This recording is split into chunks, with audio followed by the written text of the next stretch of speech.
पावन पर्वत पर कुरुक्षेत्र के मैदान में भगवान श्री कृष्ण ने श्री अर्जुन को जो उपदेश दिया है वो हम आपके समक्ष प्रस्तुत करेंगे। भगवद गीता किंचित गीता, गंगा जल लव कणिका पीता, शत्रुदपि अग्र मुरारी समर्चा, तस्य यम की कुरु में चर्चा।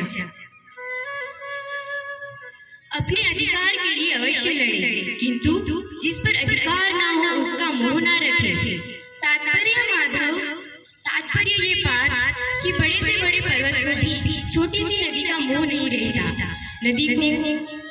नदी को रोकने वाले पर्वत को भी टूटना पड़ता है। नदी को अधिकार तो केवल और केवल सिर्फ समुद्र का ही है। आप समुद्र की शक्ति की बात कर रहे हो या पर्वत की निर्बलता की माधव? मैं नदी की नियति की बात कर रहा हूँ वासुदेव। हे माधव, हम सदैव दुखी क्यों रहते हैं? चिंता करना तुम्हारी आदत बन चुकी है, इसीलिए तुम सदैव दुखी रहते हो। हे माधव, इस संसार में परम श्रेष्ठ किसे कहा जाता है? जैसे वायु रहित स्थान पर दीपक की ज्योति निश्चल रहती है, वैसे ही मोह रहित योगी भी निश्चल रहता है। जो व्यक्ति इस चारों दिशाओं में और हर वस्तुओं में केवल मुझे ही देखता है, वो कभी भटक ही नहीं सकता। जो मुझे नहीं भूलता पार, मैं भी उसे नहीं भूलता। जो योगी दूसरों के सुख दुख को ही अपना सुख दुख माने, वही परम श्रेष्ठ है पार्थ। हे माधव, जहर क्या होता है? हर वो चीज जो जिंदगी में आवश्यकता से अधिक होती है वो जहर है पार्थ। जैसे कि ताकत, भूख, महत्वाकांक्षा, प्रेम, घृणा, ये सब जहर ही है पार्थ। हे माधव, अगर भक्ति केवल मन की स्थिति है तो जब तक आदि का क्या महत्व है? जैसे आज धोया हुआ पात्र कल पुनः मैला हो जाता है, वैसे ही मनुष्य का मन बार बार परमात्मा से विमुख होता जाता है। हे माधव, अगर हर आत्मा परमात्मा का अंश है तो क्या उन्नति और अवगति स्वयं परमात्मा करते हैं? जिसी प्रकार इस संसार में 24 रत्नों से घिरी हुई आत्मा परमात्मा का अंश है, वह भूल जाती है। उसी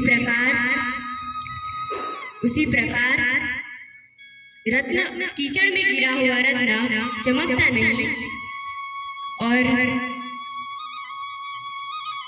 ऐसे कर्मयोगी को कैसे ढूंढा जाता है माधव? कर्मण्येवाधिकारस्ते मा फलेषु कदाचन मा कर्म फल हेतुर्भुः मा ते संगोष्व कर्मणि। हे केशव, जीवन इतना कठिन क्यों हो गया है? जीवन के बारे में सोचना बंद कर दो पार्थ, वह जीवन को कठिन बनाता है। जीवन को तो सिर्फ जियो। हे माधव, अगर कोई पशु किसी की अकारण हत्या करे तो उसे उसका पाप नहीं लगेगा, किंतु अगर कोई मनुष्य किसी की अकारण हत्या करे तो उसे उसका पाप लगेगा। बिल्कुल ठीक, परंतु ऐसा भेद क्यों माधव? इसीलिए कि पृथ्वी लोक में समस्त प्राणियों में मनुष्य ही एक ऐसा प्राणी है जो विवेकशील है, जो हर अच्छे बुरे की पहचान को जानता है। दूसरा कोई प्राणी ऐसा नहीं है। इसीलिए अगर सांप अकारण किसी मनुष्य को डस ले तो उसे पाप लगेगा।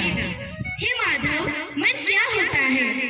मन अत्यंत विचलित प्राणी है पार्थ। वो करता वही है जो वो चाहता है, किंतु होता वही है जो मैं चाहता हूँ। यदि वो करता वही है जो मैं चाहता हूँ तो होगा भी वही जो वो चाहता है।